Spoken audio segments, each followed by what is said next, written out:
तर hi hello नमस्कार, स्वागत आहे तुमचं आपल्या नवीन एका छोट्याशा ब्लॉगमध्ये. तर सगळ्यांचं गोड ताईंचं, दादांचं, काकूंचं आणि छोट्या छोट्या गोड चिमुकल्यांचं सुद्धा स्वागत आहे आपल्या चॅनलवर. आणि आपल्या चॅनलचं नाव आहे काय, वंदना बंडगर.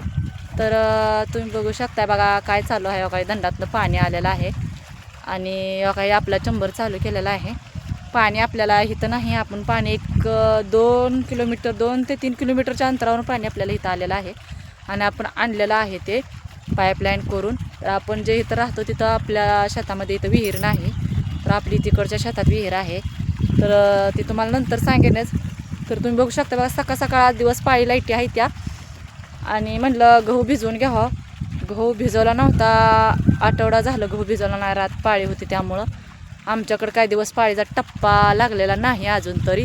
म्हणजे आमच्या खालीकडच्या भागाला रोजच दिवस पाळी लाईट असते, तिकडं काय रात पाळी दिवस पाळी नाही.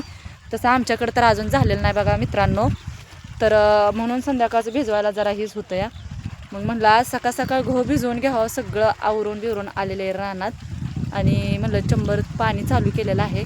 तर तुम्ही बघू शकता आहो आमचे काय करतात बघा, शेळ्यासनी ही काढतात बघा, घास आहे तिथला ती घास आणि थोडंसं ती ही काढतात पाला त्या ह्याला शेळ्यासनी खायला. म्हटलं काढून टाका. तर बघू शकताय तुम्ही गहू आहे आपला, ह्या गव्हाला पाणी लावलेलं आहे. तर सकाळ सकाळ भिजवून घ्यावं म्हणलं, म्हणजे परत दिवसभर आपण कामास आपल्या ह्याचे. तर काल तुम्हाला सांगायचं म्हटलं तर काल चिंचा निघलेल्या, चिंचा आपल्या 7 पोती झालेल्या बरोबर आहे, 7 पोती. तर काल त्या 7 पोती चिंचा वेचायला दिवस गेला आणि दिवस गेला बघा. 7 पोती चिंचा याचायला, गोळा करायला, व्यवस्थित निवडून भरायला करायला. तर आपल्याला चिंचला रेट भेटलेला आहे त्या 28 रुपये किलो. अशा न फोड आपण काय फोडलेल्या नव्हत्या, आपलं एवढं टायमिंग कोणाला आहे चिंचा फोडायला आणि करायला. तर त्यामुळं 28 रुपये किलो चिंच विकलेली आहे आपली. तर होय व किती झालं पैसे हा मग अशा किती किलो भरल्या होय. तर 200 रुपये किलो 200 किलो ती 7 पोतीच आहे, ती 200 किलो भरले आणि 28 रुपयानं चिंच दिलेली आहे. तर अशी उक्ती देण्यास आणि घरी झाडून चिंचा गोळा करून आपला पण विकायला 3000 रुपयाला मागितलं आपण विकायला परवडते त्या घरच्या घरी. कारण का तर अशा उक्त्या देऊन ही होते. मग तसं म्हटलं तर झाडायला आणि हे करायला याचाला ती हीच लागते, माणूसच लागते. मग ती जसं ज्याच्या त्याच्या ह्यानं माणूस विकतं. तर बघा आपण आपल्याला 28 रुपये रेट भेटलेला आहे. तर मग तुम्हाला सांगावं म्हणलं, नाही तर तुम्ही म्हणसाल काल म्हणलेली चिंचा किती दर भेटतोय किती नाही, आम्हाला काय सांगितलं नाही. तर आपल्याला 28 रुपयानं दर भेटलेला आहे. तर दार बांधायचं आहे मला, पाणी गेलेलं असेल साराकडला. तर बघा आणि शेवग्याचं झाडसुद्धा आहे बघा आपल्या बांधाला, तुम्हाला दाखवते हो का. तर किती फुलं लागलेली आहेत ह्याला बघू शकताय तुम्ही हो का. आणि आपल्या घरी पण आहे झाड शेवग्याचं आणि इथं पण आहे. पण ह्या शेवग्याच्या शेंगा काय जास्त नेतच नाही. तर आणि तर हो काही बघू शकताय कसं शेवग्याचं फुलं किती लागलेले आहेत त्याला, मस्तपैकी फुलं, भरपूर फुलं अशी लागलेली आहेत आणि शेंगासुद्धा लागलेल्या आहेत त्या. तर शेवगी विकत आणायची भानगड नाही, घरची झाडाची ताजी ताजी काढून नेणे आणि भाजी करून खाणे मस्तपैकी अशी. तर बघा आवोंचं काय चाललेलं आहे. तर तुम्ही म्हणसाल मी सकाळीच थोडंसं गवत काढून टाकून आलेले खरंच टाकलेलं आहे, खोटं नाही बघा.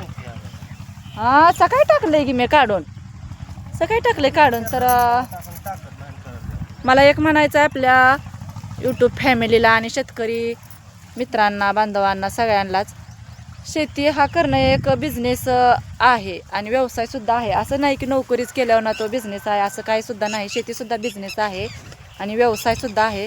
सर्रास सगळ्यांनाच नोकरी आहे असं नाही.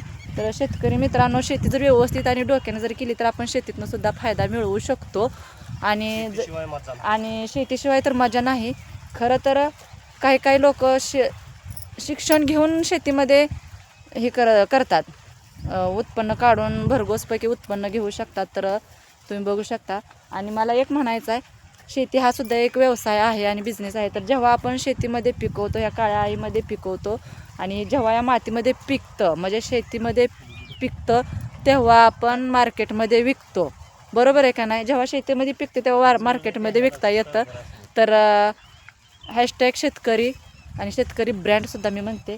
तर आपला ब्लॉग कसा वाटतं कसा नाही नक्कीच सांगा.